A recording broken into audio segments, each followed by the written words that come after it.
Well, Monza's all about straight line speed in terms of what the drivers are looking to get. We see them turn up with specific aero packages with very skinny rear wings, very little downforce on the cars, so they can maximize straight line speed. And it's fun to watch because it means the cars move around in the corner, they don't have much grip, and they are very, very fast.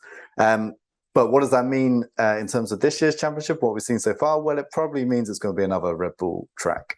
We could probably say that for the rest of the races, but this one especially, because Red Bull do have very good straight line speed, very efficient downforce, so they can trim the wings but still keep a decent amount of grip in the corners. So I'd say that. But then, we look at some of the other races which are similar. Saudi Arabia, Montreal, okay, they were much earlier in the year, and we haven't had a lot of updates since then, but Ferrari put up fights in those ones. So there's a little bit of optimism that Ferrari can do that. Mercedes, I'd say less so. They seem to be better when the wings are big, high downforce. You just pile the grip onto the tires. But here it's going to be different. Do we feel like there's pressure on Ferrari? Do they feel pressure? Or do you think at this point they just want a clean race? Yeah, I think it's clean race territory. I don't think we can go into the race thinking victory, but if we have a race where the whole story is what a shambles Ferrari is, you can do, you shouldn't be doing that anyway if you're Ferrari, but you can't do that at your home race. You just cannot be doing that at Monza. It's a place that is just synonymous with Ferrari. It's, there's so many fans there. It's great that we're going from kind of two max strongholds to like a Ferrari, home race. It's just a shame that at this point in the season, it would have been incredible if this was really close. Would have had those two max races and then straight into this Ferrari race, and it would have felt really quite special. So I'm kind of gutted about that, and hopefully next year it's different if Ferrari can get their act together. But yeah, I think, Katie, that pressure, it's an interesting word now, isn't it? Because at the start of the season, I'd have said pressure would have been, well, Ferrari got to win at Monza. Now we're just saying, just get to the finish with both cars and don't mess it up on the way there. But Monza's a special place. The atmosphere's amazing. I went there twice with my dad when I was young, and yeah, just awesome place. And when Ferrari win, it's even more special. I remember 2019 as a journalist there when Charles won. It's pretty special. So not sure the fans will be that happy this weekend, but who knows? I feel like Max is due something at this point, right? Or am I? Is that just wishful thinking at this point? I think that's just wishful thinking on your part. It might be, but then look at the last two Monzas. We had Gasly win in 2020. We had Ricciardo win last year, and at both of those occasions, the quickest cars, something happened to them. Literally last year, the two quickest cars ended up on top of each other in the gravel trap. So maybe there's something about Monza. Maybe the third time, it happens. So we'll see. But yeah, if all things go normally, I'm afraid I've got to be boring like Lawrence and kind of her on the side of Verstappen winning again. Outside of the top three, McLaren, I think we can all agree, based on what we just said about Daniel Ricciardo, needs to step up. Alpine obviously is right there with them on the outside looking in of the top three. Where do you see that playing out in that race between those two teams here?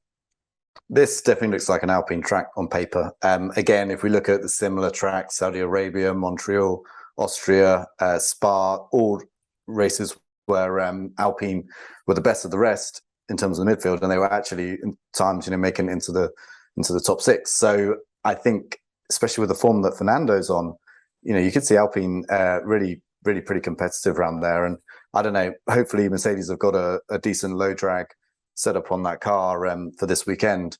But if they don't, I think they could actually see themselves maybe fall back towards midfield a bit like we saw in Spa, and also we saw earlier in the year.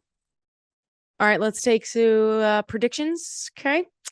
And I'm getting out my notebook from last week. Let's just hit what you guys predicted.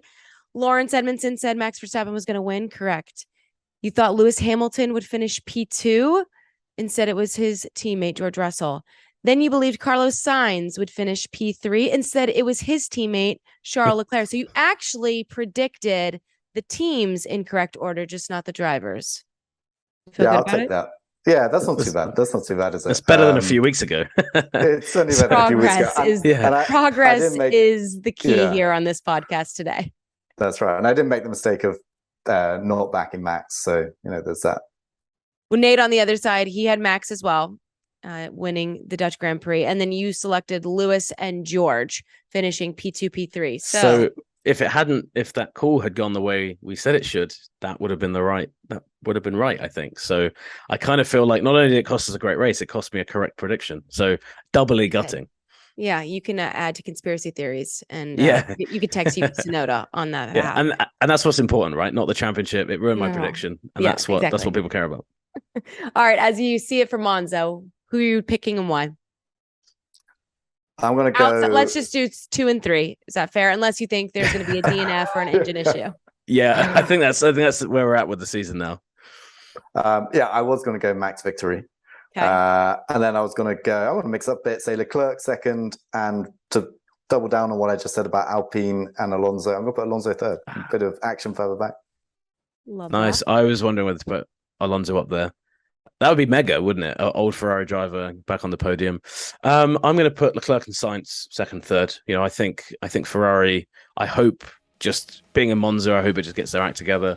You know, operationally they're good. And they'd be happy with that, right? I mean, surely at that point they've got to be thrilled. I think that would be a good result. You know, not to sound condescending to Ferrari, but that genuinely would be a impressive race. And I think a morale boost. I think that team needs something like that. Seeing both their drivers on the podium at Monza, I think that'd be big. Thanks so much for watching ESPN on YouTube. And for more sports highlights and analysis, be sure to download the ESPN app. And for premium content and live streaming, subscribe to ESPN Plus.